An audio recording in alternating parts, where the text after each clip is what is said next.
Olá, tudo bem? Aqui é o Bruno da Montanha e vamos continuar com as nossas aulas de permacultura.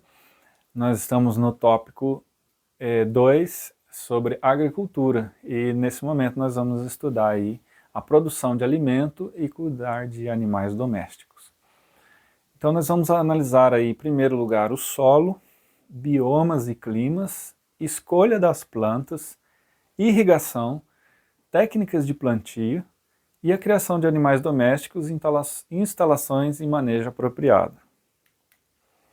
Em primeiro lugar, a coisa mais importante na agricultura é você observar o solo e saber como que ele funciona.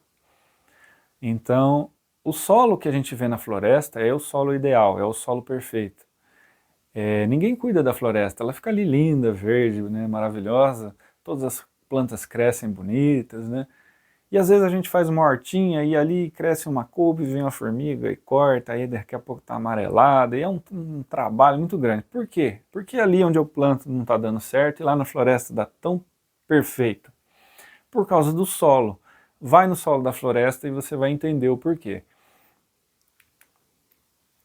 O solo da floresta, ele é um solo úmico, né? Ele tem muitas matérias orgânicas sendo decompostas e ele tem a proteção das árvores para que a incidência dos raios solares não matem esses micro-organismos que estão ali, nem as minhocas, nada que danifique eles, né? Então eles estão numa temperatura ideal, os fungos se reproduzem, decompõem a matéria adequadamente, fazem com que armazene água, e, enfim, são muitos benefícios, né, que tem por causa do solo estar coberto, não só de folhas, mas protegido do sol.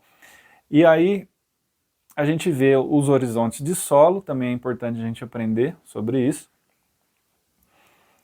Nesse primeiro horizonte, chamado horizonte zero, é onde tem o humus, é onde é a parte rica do solo, é onde realmente as plantas vão se nutrir. Depois eu tenho o solo superficial, o horizonte A, depois eu tenho o subsolo, que é o horizonte B, aí abaixo disso um horizonte seco, onde eu tenho já as rochas soltas, aí já vai chegando naquela areia, onde o pessoal cava poços, né, que já sabe que está chegando na rocha mãe, né, lá no horizonte R. Agora vamos ver aí os tipos de solos mais comuns, como lidar com eles, né. Então a gente tem o solo argiloso, o solo arenoso, o solo siltoso e o solo orgânico. A característica principal do solo arenoso é que ele infiltra a água rapidamente e a raiz cresce fácil. Então, é uma coisa até boa, né? Não é tão ruim ter um solo arenoso. Às vezes a pessoa fala, isso é só areia. Mas não, sabendo lidar é muito bom. O solo argiloso, que é o mais comum, né? Aquela terra vermelha, ele tem a retenção de água e compactação. Retenção de água significa que a água não infiltra tão rápido, né? Ele mantém bastante umidade ali em cima. Só que isso faz compactação também, que né, ele é um solo que conforme vai tendo pisoteio, vai virando um tijolo ali, vamos dizer. O solo siltoso é um solo mais solto, mas ele é de fácil erosão, né? É aquele solo poeirento que você passa um carro, levanta aquela poeira que demora para baixar, e ele também pinta a mão quando você esfrega ele assim, né? E tem também o solo orgânico, que esse é o melhor de todos, né? Ele é rico em matéria orgânica e micro-organismos. Então tem aí, né, o solo arenoso, é o que infiltra mais a água para dentro rapidamente, né? Isso é uma coisa que a gente mais tem que ter preocupação e tomar cuidado com isso. Aí está um exemplo aí do solo argiloso, né, que é o mais comum de todos que a gente vê aqui pelo Brasil. E o siltoso, né, que é o silt, ele é uma camada intermediária entre a areia e a argila. A argila é um nível muito pequenininho, microscópico ali, né, de grão. E a argila é um grão grande, né, então o silt ele é como se fosse um laminado assim, né, por isso que ele voa fácil, né, fica aquela poeirona. E é muito fácil da erosão, tem que tomar cuidado, né, onde que você vai plantar, porque se você escolhe num lugar meio de barranco, né, e aí vem a chuva, pode levar tudo. Aí o solo orgânico, né, um solo que muita matéria orgânica já foi decomposta, que é o melhor de todos, né, só que você tem que manter ele coberto, se você não manter coberto, mata os micro-organismos, né, aí, por exemplo, está exposto ao sol, né, não é o ideal. Biomas e climas. No Brasil nós temos aí o bioma Amazônia, que é o maior de todos, né? A floresta é enorme.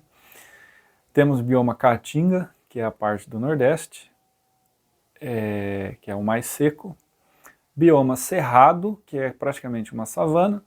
O bioma Pantanal, que é o alagado, e o bioma Mata Atlântica, que é um tipo de floresta, né, assim, não igual a amazônica, né, mas tem a sua grande diversidade, e o bioma Pampa, né, que são planícies, pradarias. Então, a Amazônia, qual é o clima ali? É quente, úmido e muita biodiversidade.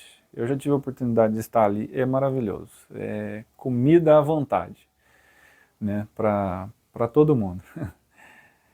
Cerrado é uma savana com árvores e gramíneas. Então, árvores pequenas, retorcidas, né? Não são árvores tão vistosas quanto de floresta, mas é um ambiente muito bonito também. Mata Atlântica é um clima mais variado, né? Tem frio, tanto frio quanto calor, e muita biodiversidade. Tem também a Caatinga, que é plantas que se adaptam à seca, são plantas resistentes, tipo cactos, né?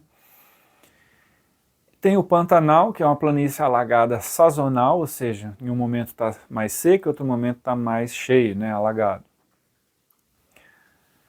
O Pampa, que é um lugar frio, chuvoso, mas de campos extensos. É muito bonito, tá? Mas assim, também tem seus desafios, né? Os climas do Brasil. Então a gente tem aí clima equatorial na parte amazônica, alta umidade relativa do ar, elevadas temperaturas e chuvas abundantes.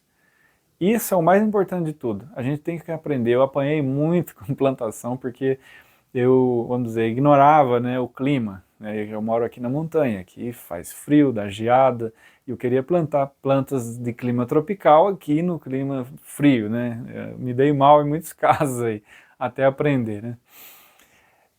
A gente tem o clima tropical atlântico, que é na faixa litorânea ali, maior umidade e menor amplitude térmica. A gente tem o tropical de altitude, que é uma temperatura mais amena, umidade elevada e ocorrência de geadas, né, como é o meu caso aqui. A gente tem o subtropical, que são de verões quentes, invernos frios, chuvas bem distribuídas e ocorrência de geadas e neve, né, que é o sul do país. Tem o tropical, né, que é a alternância entre duas estações, uma quente e chuvosa e outra fria e seca, né, que é no meio do país aí. E a gente tem o semiárido, né, que é quente e seco e chuvas escassas, que é o clima mais desértico. A gente tem um mapa aí, né, do Brasil com onde é mais, onde é menos seco, ou seja, onde tem menos tempo de seca e onde tem mais tempo de seca, onde tem mais essa coloração marrom é mais tempo de seca. É importante a gente analisar isso com precisão antes de plantar. Por quê? Eu posso ter um lugar que tem seca de 1 mês no ano e posso ter lugar com seca de 7 meses no ano. Isso muda totalmente o tipo de planta que eu quero utilizar. Média de temperatura, que é uma coisa também essencial. Ó. Por exemplo, ali na faixa amazônica até o Nordeste, a gente tem uma faixa de 27 graus.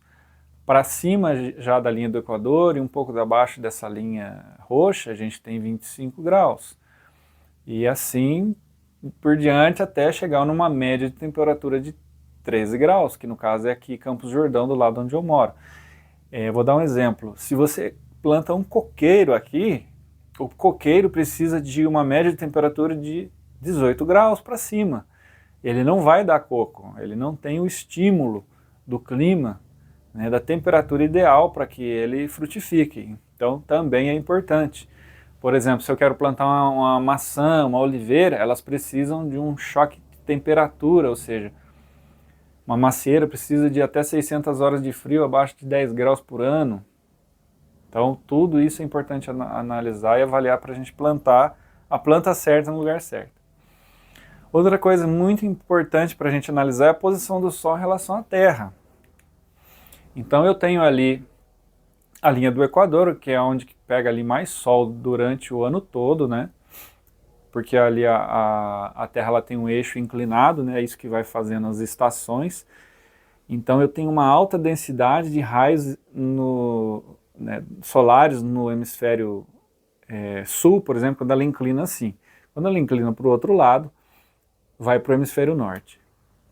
Aqui a gente tem um desenho mais fácil de entender das 4 estações do ano e do dia que vira, né, essas estações. Esse eixo de inclinação ele é importante para a gente analisar onde tem que se fazer o plantio. Por exemplo, se eu moro aqui no hemisfério sul, no inverno o sol se deita para o norte, né? Ele lá no norte. Então, o ideal é plantar com face para o norte. Se eu moro no hemisfério norte, o sol vai se deitar no inverno para o sul. É o contrário daqui. Então, isso é uma coisa que tem que prestar atenção. E lá eu vou ter que fazer uma plantação face sul. Principalmente se eu estou nos trópicos, né? Se eu estiver na linha do Equador, isso não muda muito. E isso é importante para você fazer as orientações da linha de plantio. Então eu vou fazer as linhas de plantio no sentido norte-sul, porque o sol está indo de leste para oeste e está iluminando de forma mais uniforme as minhas linhas de plantio. Porque se eu fizer ao contrário, eu posso fazer com que algumas plantas sombreiem as outras, né? Isso não é muito bom. Isso é muito importante para quando você vai fazer uma horta, você tem que planejar isso aqui. Se caso não der para fazer isso por causa do terreno, se ele for inclinado e as linhas não puderem estar nesse sentido, faça pelo menos da seguinte maneira: coloque as plantas maiores no sul e as menores no norte, que daí elas não vão sombrear as menores ali. Agora, a escolha das plantas. Olha que bonito, eu acho muito lindo aí os cactos, agave, né, esses jardins assim de deserto, né. Como que eu faço a escolha das plantas? Em primeiro lugar, qual o local e origem da planta, né? Ela é exótica ou é nativa, ou seja, ela é aqui do continente, é do Brasil, é da região onde eu moro ou ela veio de fora? Né, isso é importante analisar. Por exemplo, tomate. Tomate veio da onde? Né? Veio dos Andes. Né? Qual que é o clima dos Andes? Eu tenho que analisar para produzir algo parecido aqui. Qual o bioma que essa planta veio? Né? Por exemplo, eu estou no bioma tropical de altitude aqui na parte de Mata Atlântica. Se eu trouxer uma planta amazônica para cá, como eu já fiz, muitas delas não prosperam. Né? Então tem que analisar isso também. Essa planta, ela é de sol pleno ou ela é de sombra? Então vamos falar aí, ó, por exemplo, eu quero plantar uma costela de Adão, né? Se você botar ela no sol, ela vai amarelar, vai ficar feia, não vai para frente. Né? Ela é de sombra? É de clima frio ou de clima quente? Né? Essa planta, ela veio de uma região, por exemplo, da região nordeste, um lugar mais quente, e eu quero colocar ela aqui no frio, na geada, será que vai dar certo, né? Ela é perene ou precisa semear de novo? Ou seja, se eu plantar ela, ela continua ali sempre ou vai ter um momento que ela vai morrer e eu preciso semear de novo? Por exemplo, uma abóbora, né? A abóbora ela não é perene, ela morre, precisa semear.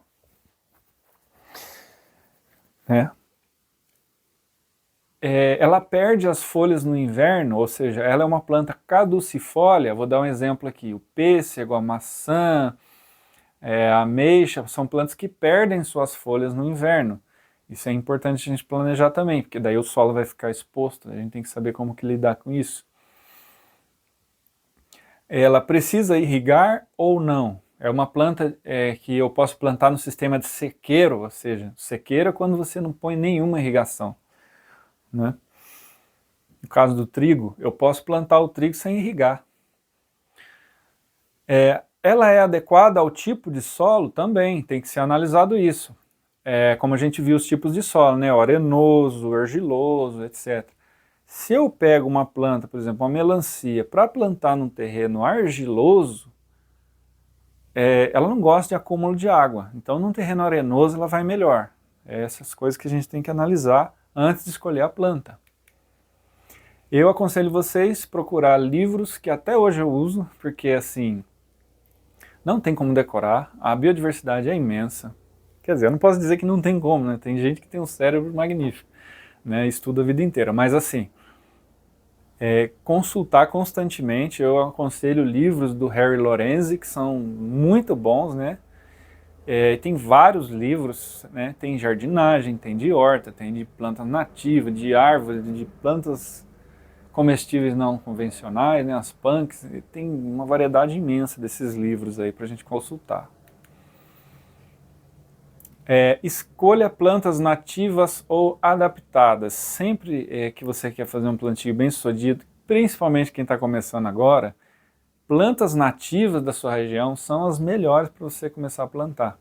Vou dar um exemplo assim, tem jabuticaba, tem pitanga, né, tem a guabiroba, tem o araçá, enfim, tem várias plantas que já são adaptadas, você não precisa fazer nada, você só cavar um buraco e botar ela ali praticamente, ela vai prosperar.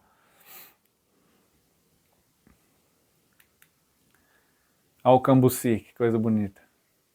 Parece um pote, né? Outra coisa interessante, antes de começar a plantar, você vai planejar, né, quais plantas você quer, ou seja, quais você gosta, e ver se elas combinam com o clima e a região que você está, o lugar que você quer plantar.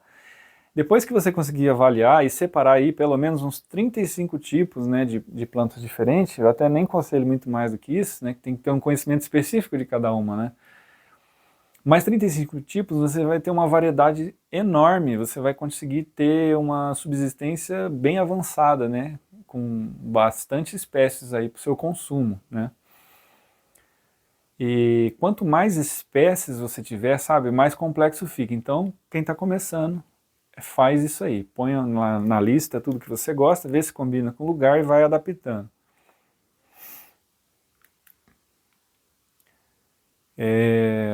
Essa aí, né, a imagem, né, só para ilustrar, né, as coisas que você mais gosta. É legal fazer essa lista.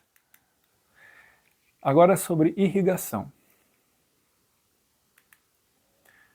É um sistema bem primórdio, assim, né, bem antigo, é o de inundação, que é, por exemplo, aí o sistema de plantar arroz. É um tipo de irrigação, normalmente se faz com um sistema de diques, né. Tem o sistema de sulcos, que é onde você faz valetas por onde a água se infiltra aí, né, no caso aí são alho poró, né, essas hortaliças.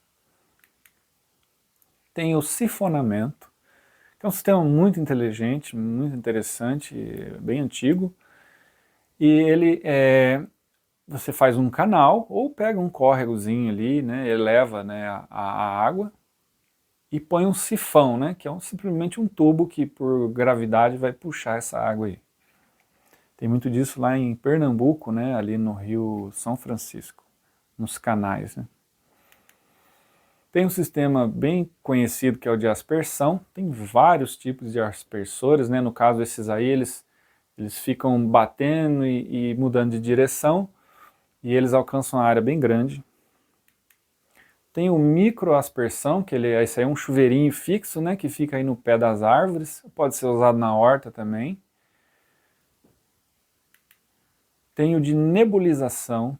A nebulização ele é uma névoa, né, que solta ali desse aspersor, principalmente para viveiros, né, onde você vai criar mudas que a sementinha é frágil, ela não pode se movimentar muito na terra, não pode flutuar, então a nebulização é o ideal, ou para flores, coisas que são de pétalas sensíveis, né.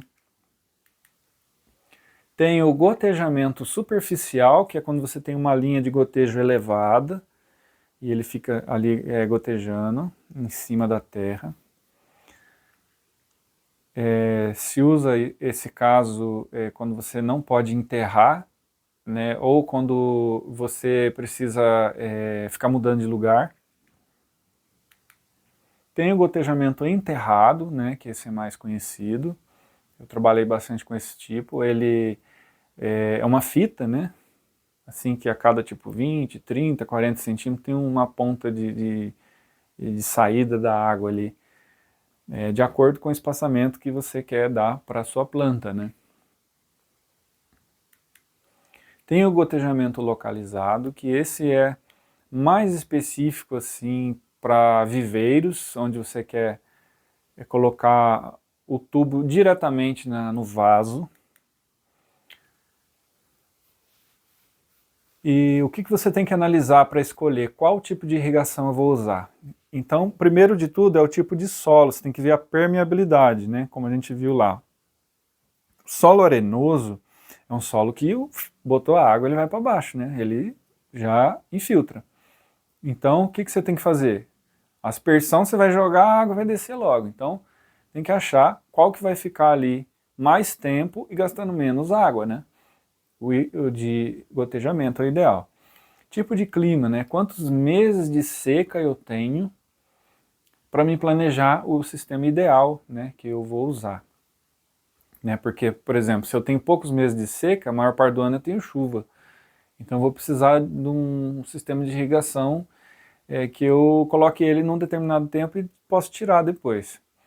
Aí eu tenho também a disponibilidade da água, né, que eu tenho que analisar, se ela é de poço, se é de nascente, se é de rio, e se eu preciso filtrar, etc. A quantidade, como é o reservatório, como que eu vou puxar água de lá, se é de bomba d'água.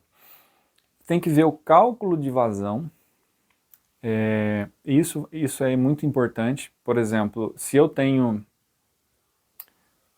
20 saídas, né, de aspersor, cada uma gasta aí 20 litros por hora, né, eu tenho que calcular se a minha vazão de reservatório é suficiente para manter aquilo pelo tempo que eu preciso. A topografia do terreno é uma coisa também que você tem que levar em consideração, porque dependendo do tipo de solo, aquilo pode erodir, né, com a irrigação. E se o lugar é muito também plano, muito baixo, eu tenho que escolher o tipo certo, por exemplo. Se o lugar é baixo e encharca, é melhor fazer ou de sulco ou de inundação, né? E o custo-benefício também, né? Tem que caber no bolso, né? Esse tipo de irrigação aí que eu tô querendo, né?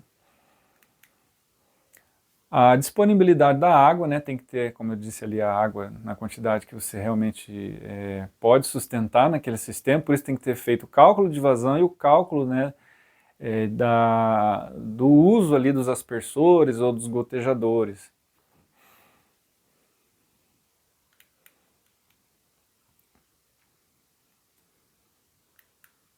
Bom, tudo isso aqui eu já expliquei para vocês, agora vamos para a técnica de plantio. A primeira e mais importante técnica na permacultura é a cobertura morta. Por quê? Cobertura morta ela é uma técnica que consiste em cobrir o solo com materiais orgânicos, né? Você põe folhas, palha, resíduos vegetais, desde que estejam secos, né? Não pode estar verde. Ele ajuda a reter a umidade do solo, controla as ervas daninhas e enriquece o solo com nutriente. A única exceção é o de agrofloresta que eu posso cortar e pôr verde. Aí no caso de uma horta tem que ser palha seca. Isso protege dos raios solares e mantém os fungos ativos ali embaixo. Horta mandala é uma técnica de plantio que organiza as plantas em círculos concêntricos, com cada círculo representando uma função ou tipo de planta diferente. Essa técnica visa criar um sistema de cultivo autossustentável, em que as plantas se beneficiam mutuamente. Olha que interessante, a horta mandala, ela põe círculos concêntricos e as plantas se beneficiam mutuamente. Por exemplo, eu tiro a poda de uma, já coloco para adubar o solo na outra, ou eu tenho plantas que repelem insetos, ajudam umas às outras. E além de ser bonito também, né? Eu tenho a agrofloresta, que é o sistema de cultivo em que árvores, arbustos e outras plantas são cultivadas juntos, você tem estratos de alturas diferentes, criando um ecossistema diversificado e resiliente. Esse sistema pode ser usado para a produção de alimentos, madeira e outros produtos ao mesmo tempo, tendo em que ajuda a melhorar a saúde do solo e a biodiversidade, que A agrofloresta é o sistema mais avançado de plantio que tem, é o mais inteligente, porque ele imita os processos da natureza e ele é muito usado na permacultura. Então, por exemplo, aí, né, tem um caso aí de café junto com outras árvores que vão servir futuramente como madeira, né? E você pode pôr árvores frutíferas aí no meio também. Então você tem 3 produtos, você tem os arbustos produzindo embaixo, você tem em cima ali as árvores que vão virar madeira e outras já produzindo fruto. A agricultura sintrópica. Então a agricultura sintrópica é uma forma de agrofloresta que se concentra na integração de plantas perenes e anuais, criando um sistema de cultivo em que as plantas se beneficiam mutuamente. É muito parecido aí com agrofloresta, só que é um pouco mais avançado, né? Um sistema aí criado por um suíço chamado Ernest Goethe. E ele tem uma visão assim muito mais ampla do funcionamento da floresta.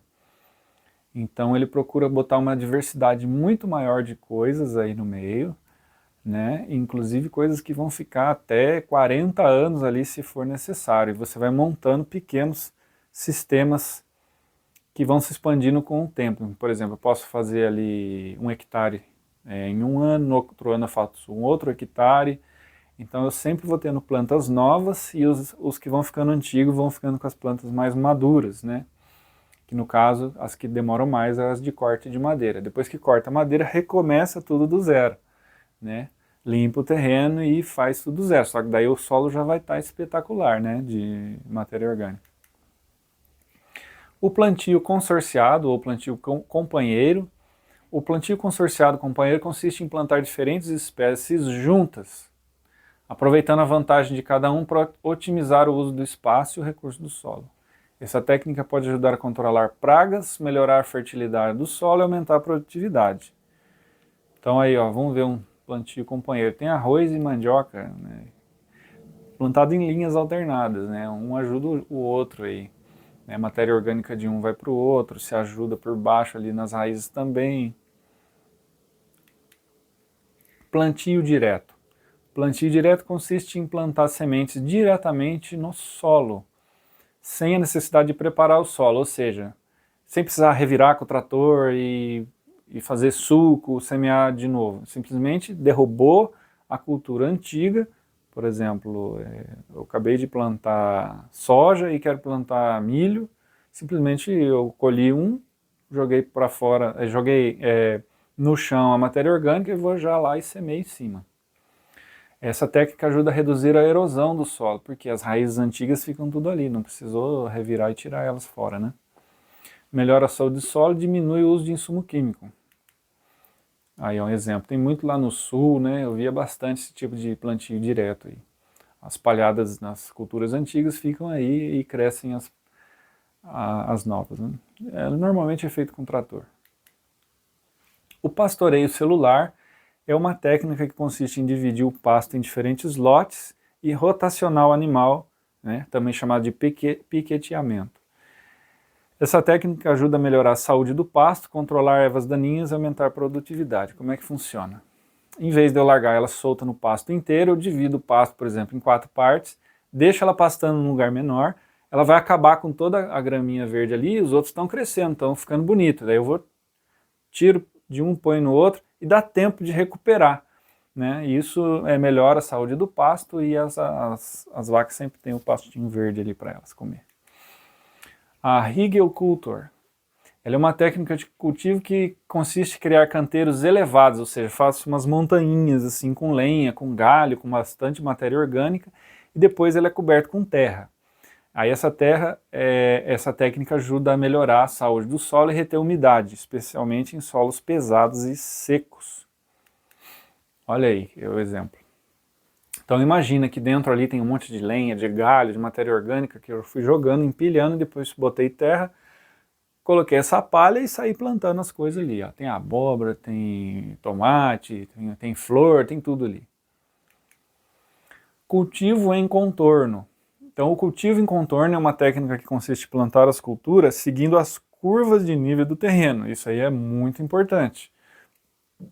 Porque se eu fizer o canteiro no sentido da descida do morro, a erosão é certa, né? Então essa técnica ela pode controlar a erosão do solo e otimizar o uso da água, né? Então ele vai retendo água conforme a chuva vai caindo, ela vai parando, né? Ela não desce de uma vez. Adubação verde é a prática agrícola que usa plantas para enriquecer o solo, aumentando sua fertilidade e matéria orgânica e melhorando sua estrutura e capacidade de retenção de água. Essa técnica consiste em cultivar determinadas espécies de plantas, como gramíneas e leguminosas, que são posteriormente incorporadas aos solos, utilizadas como cobertura morta, contribuindo para a reciclagem de nutrientes e melhoria da saúde. Olha só, essa é muito simples. Imagina que eu passo o trator, deixo tudo limpinho, e aí eu semeio crotalária, né, que é um tipo de leguminosa. Elas vão crescer, vão dar flor. Antes que ela deem a semente, né, antes dela se transformar em fruto e semente, quando ela está em flor, eu já corto tudo. Imagina só essa quantidade de matéria verde, né, chamada de adubação verde, tudo em cima da terra para apodrecer e melhorar a matéria orgânica do solo. Agora, a rotação de culturas. Ela é uma prática agrícola que consiste em alternar diferentes espécies de planta numa mesma área de cultivo, de forma a evitar a exaustão do solo, controlar pragas e doenças e melhorar a fertilidade do solo. Como é que funciona isso aí? Ó? Ao invés de monocultura, né? Imagine que isso aí são 4 canteiros. No canteiro número 1 eu plantei feijões do tipo vagem, grão de bico. Aí, depois que deu esses feijão, eu passo ele para o canteiro número 2, né? E agora eu vou plantar o feijão lá. E o número 2 ali, por exemplo, que já estava ali antes, né, que era o brócolis, o repolho, ele passa para o canteiro número 3, que é onde estava o pepino, o pimentão, o tomate. E depois eu passo ali para o canteiro número 4, que é onde está os tubérculos, né, a cebola, os bulbos. Você vê que eles estão classificados aí especificamente, né, por famílias, né? Então eu tenho ali a família de leguminosas, de feijões, aí tem a família das verduras, tem as famílias aí dos legumes e depois tem as famílias da batata, das coisas subterrâneas. Então você vai alternando nessa lógica. Dá muito certo. Agora a gente vê aí na Bíblia, né, um conselho muito interessante que diz em 2 Coríntios 9:10. Ora, aquele que dá a semente ao que semeia, também vos dê pão para comer, e multiplique a vossa sementeira e aumente os frutos da vossa justiça. Então a agricultura é algo que enobrece e eleva a nossa mente para Deus. Agora vamos falar aí sobre o cuidado de animais. Em primeiro lugar, a integração do animal com o ambiente. Segundo, usar meios de aliar a plantação para alimentá-los e esterco voltar para a lavoura. Né? Fazer um ciclo ali no terreno. Prezar pela policultura, né? Observar e adaptar quando necessário, cercas, alimentação, etc. Animais felizes, que é importante isso na permacultura. O animal não pode estar estressado, triste, confinado. A opção de criações e suas respectivas técnicas são muitas, né? Então, se eu falar de animal aqui, a gente vai longe. Mas vamos dar só 3 exemplos, né? Animais de pastos, galinhas e abelhas. Então, um sistema interessante para usar na permacultura é o agro-silvio-pastoril, que é quando você junta floresta com animais e produção, né, de alimento. E quais que são os benefícios? Né? As diferentes partes do sistema se beneficiam mutuamente. Né? Por exemplo, a presença das árvores melhora o microclima, né? O animal fica sombreado, não fica direto no sol. E aumenta a produtividade dele, né? Ele não se estressa tanto, não gasta tanta energia, né? Por exemplo, suando no sol quente. Enquanto os animais contribuem para a fertilidade, ou seja, vai soltando esterco na terra, e dispersão de sementes. E aí eu consigo ter um pasto melhor, um animal mais saudável e depois que o animal sai daquele piquete, vai para o outro, eu planto ali, né? A importância disso em áreas semiáridas, né? Então lá no semiárido tem muita gente usando esse sistema agrossilvio-pastoril para poder melhorar o solo, né? Que antigamente era uma caatinga rica, mas virou um deserto porque teve um manejo errado. E aí eles estão voltando ao manejo correto ali, principalmente com caprino. Também é muito usado a tração animal, né? Até os dias de hoje, não é uma coisa que está no passado, né? Tem muita gente que usa tração animal, principalmente a Índia, né? Eles consideram ali a vaca sagrada porque ela dá a força para a tração, para virar o solo, dá o leite e ela posteriormente, né, depois quando morre, porque eles não comem, né, a vaca, também pode dar o couro, né, o chifre para usar para fazer objetos. Então esse é um animal de grande utilidade na Índia. E eles consideram o animal vivo mais do que o animal morto.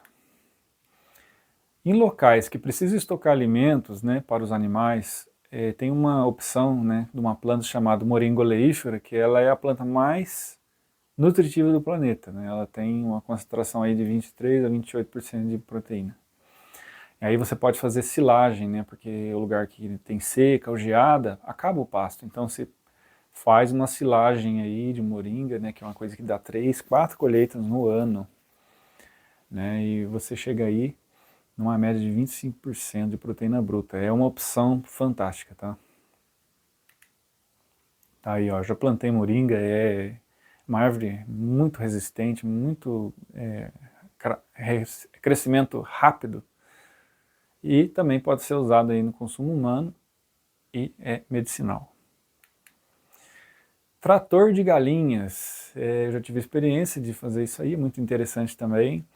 O trator de galinhas é um viveiro móvel, né? E você vai usando ele numa área de pasto, deixa as galinhas pastarem, sempre na graminha verde, né? Ou seja, comeu um dia, no dia seguinte muda.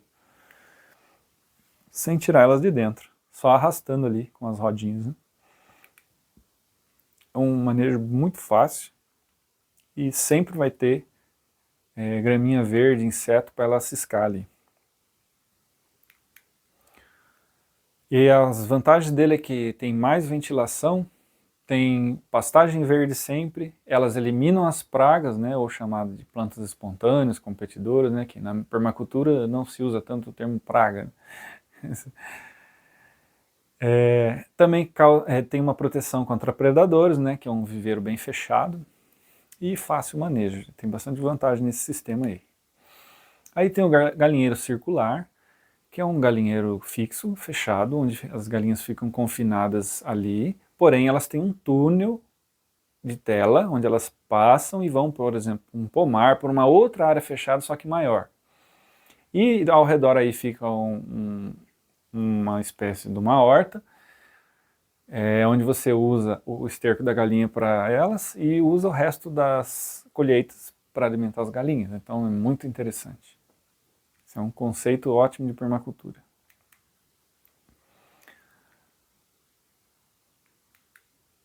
Agora, permapicultura, né?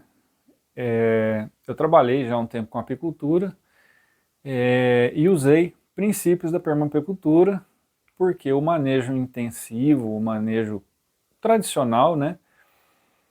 Ele depende de muito tempo e técnica e habilidade e vai muito dinheiro para você também conseguir implantar o sistema, né, de forma correta, com muitos equipamentos. Já a permapicultura é um negócio mais simples, mais voltado para algo familiar. E como que é feito isso aí?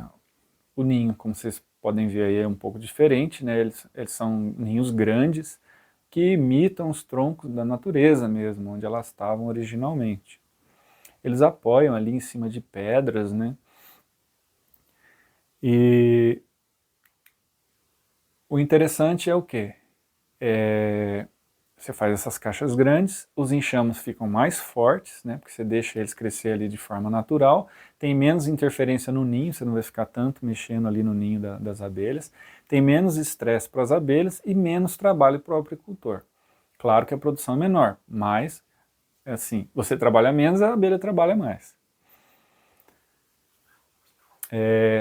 Na hora de fazer a colheita, é um pouco mais rudimentar, né? Você tem que prensar, né, o mel, e você pode depois reutilizar a cera, mas não é como o sistema convencional, que tem quadrinhos, arames e coisas mais complicadas, né? Como esse aí, ó, por exemplo. Esse aí é um sistema convencional. Então as abelhas ficam mais livres, né, vamos dizer assim, nesse sistema de permacultura, e você vai menos vezes, né, intervir ali na colmeia. Meliponicultura, né, abelhas nativas sem ferrão. Esse é um tipo de abelha que tem mais de 300 espécies no Brasil. Essa aí, a abelha jataí. Também crio aqui as abelhas jataí, são uma maravilha. Essa abelha não pica, é mansa, tem um mel medicinal ótimo. Aí é uma abelha mandaçaia, eu já tive desse tipo de abelha, é uma abelha linda, muito, muito bonita mesmo. E dá um mel ótimo, o sabor do mel de abelha sem ferrão, ele é muito gostoso, ele é um pouquinho mais ácido, não é tão doce igual o da abelha de ferrão. O preço dele é ótimo. Aí a gente vê também a caixinha, como é feita, né? Essa aí é um tipo de caixinha chamada INPA, que é criado pelo Instituto Nacional de Pesquisa da Amazônia. E a estrutura não são favos, né, como a gente viu ali das outras abelhas. A estrutura é de potes de mel e de pólen. Então, as vantagens são: você não precisa de fumegador nem de roupa especial, ela não tem veneno, não vai te ferroar. O manejo é mais simples, pode ter até na varanda de casa. O mel é de alta qualidade medicinal e preço elevado, né, muito mais caro que o mel comum. Elas polinizam árvores nativas, pomares, e pode até aumentar 400% a produção. Então, se você coloca aí numa plantação, você vai ter uma baita vantagem. Essa é a caixa INPA, né, que ela é modular, tem vários andares. Nos andares de baixo é o ninho, nos de cima é o pólen com mel. Design modular, a caixa é dividida em módulos, né, ninho, sobreninho e melgueiras, que elas vão sendo adicionadas conforme vai crescendo a colônia. Esse aí é o meliponário, né, onde ficam as caixas de abelhas, podem ficar aí numa distância de 2 metros entre uma e outra, e você vai fazendo aí as colheitas conforme necessário e manejando elas também. E elas podem ficar até debaixo da floresta. Vamos encerrando aí com uma passagem de Provérbios 12, capítulo 12, versículo 10, que diz: O justo atenta para a vida dos seus animais, mas as misericórdias dos ímpios são cruéis. O que lavra a sua terra se fartará de pão, mas o que segue os ociosos está falto de juízo. Então a Bíblia nos ensina isso aí, a cuidar dos animais e a não ser preguiçoso, né? Cuidar da terra. É isso aí. Que Deus abençoe a todos e até a próxima.